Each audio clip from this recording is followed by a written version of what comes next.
Hey guys, you just saw the gameplay. Right now I'm going to go over some of the redstone. I'm just going to go over the basics of how this game works. I'm not going to go into the details, but it should give you a good idea of how I made this game. So let's get started. First off, over here, we have probably the most important part of the minigame. We have the memory. This is readable and writable memory. So that's how the editor works. If we come in here, you'll see, and you can just edit the memory from the editor, and that'll change one of the levels along here depending on what you selected. That's pretty simple. Here is the actual level selector for what is played in the arena. So right now you can see the first one is on right here. So that means that level 1 is selected.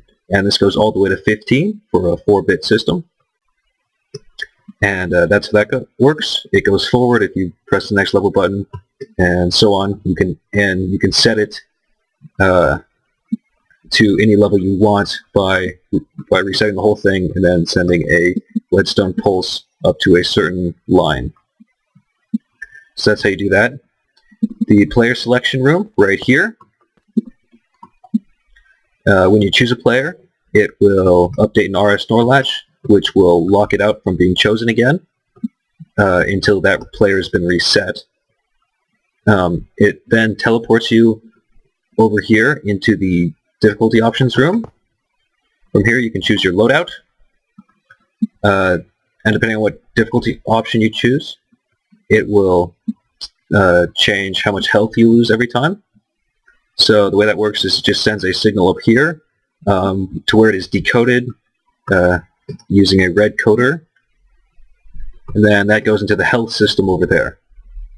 Anyway, from the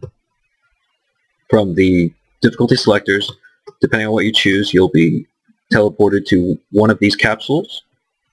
From there you'll get your loadout and all the equipment you'll need. Then afterwards you will be teleported to your individual capsule where you'll be set a spawn point. So this is where you'll respawn when you die. Once you die, you'll respawn here, it will count up your lives, and then it'll put you back in the arena ready to fight. If you run out of lives, then it'll put you in spectator mode. And yeah, that's pretty much how that works. So when you actually start the game, the level will have been loaded from the memory over there. All of the signals will have come to this little gate here. And once the game starts, this green line right here will turn on, all these pistons will extend, and all the redstone lines that are activated on the memory side will activate on the actual action side. So the purple lines control what mobs are spawning. They'll go up here to the mob spawning system. So if one of these purple lines is activated, then that just allows that mob to be spawned. And when the mob spawner activates, then they'll spawn out of that tube. So the first top one is zombies. So say the mob spawner activates and zombies is activated, then that would mean that this piston would be retracted, so the signal from this line here would be allowed to go through and activate the dispenser with the zombie eggs in it. That's how that works. Okay, moving on from that, the basic spawning system, there's the health system. So when you die, like I said, you respawn these capsules. It sends a pulse down here to this red memory system. So when you die, it counts up how many times you've died up to 3. So after you've died 3 times, then it just stays at 3. Now, that is because when you replay the level, you'll regain all the health you lost up to 3 deaths. So if you died more than 3 times, then you'll only regain 3 deaths worth of health when you replay a level. And that's mostly due to not size constraints, but me not wanting to build it too far and wanting to balance the game. So that's how that works. When you die, another pulse is sent up here to this little rippler, I guess you can call it. And that sends multiple pulses over here to the shift register, and that will count down at a certain number of HP depending on the difficulty you set for yourself. And when you choose to replay the level, it will count up. So that's how that works. You can, from the editing room, you can go to this room right here, where you can change the individual player's health. So if I choose player 2 and player 4, I could change them to, say, 6 health. So if I change them to 6 health, we go to the arena, we check it out, you'll see player 2 and player 4 both have 6 health. So that's how that works. So if you want to set custom health values, you can. Moving on from there, there is the there is the actual spawning system and the main round timer.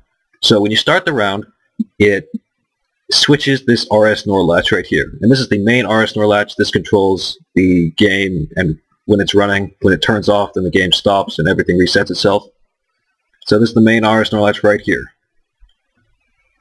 When the RS NOR latch is turned on, this loop, this redstone loop, will activate, and this will send signals down to this timer right here. This controls the level timer you see in the arena.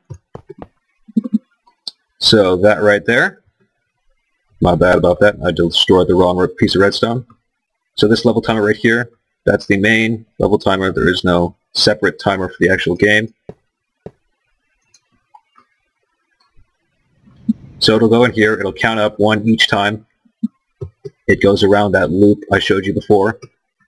And every time it goes around that loop, every time it goes around that loop and activates one of these, it will send a pulse down this pink line to where it is sent all the way over here and up to this randomizer. So what this randomizer will do, this is for the trickle mob spawning, which is probably my favorite part of the game. Just for the redstone part. So this will send a signal into these randomizers. It will activate the randomizer right here, shooting an arrow or a piece of wool. So that will either switch this RS NOR latch on or leave it alone. So once the RS NOR latch is switched on, it will send a pulse to one of these individual mob spawning chutes just up this line right here. That'll go to an individual chute, like so. So once it goes to an individual chute, then the next time a pulse has gone from the main round timer, it will come up here, it'll go to the next one, and it'll randomize again. And if it doesn't activate that time, if it doesn't activate a chute, it'll go on to the next one and try to activate a different chute. And that will just keep going and going and going, and it will loop around until it activates itself. And of course it'll skip over ones that have already been activated, and so on. So that's a really nice piece of redstone, I think. A bit big, but it's nice. And yeah, that's pretty much most of the game. If you want anything specific, so if you want me to do a tutorial on any redstone you see here, any of it, just comment and I'll do the best I can. Anyway, thanks guys for watching. I really hope you enjoy my minigame. It's taken forever, but it is totally worth it, and I've had so much fun making it. I'll see you guys next time.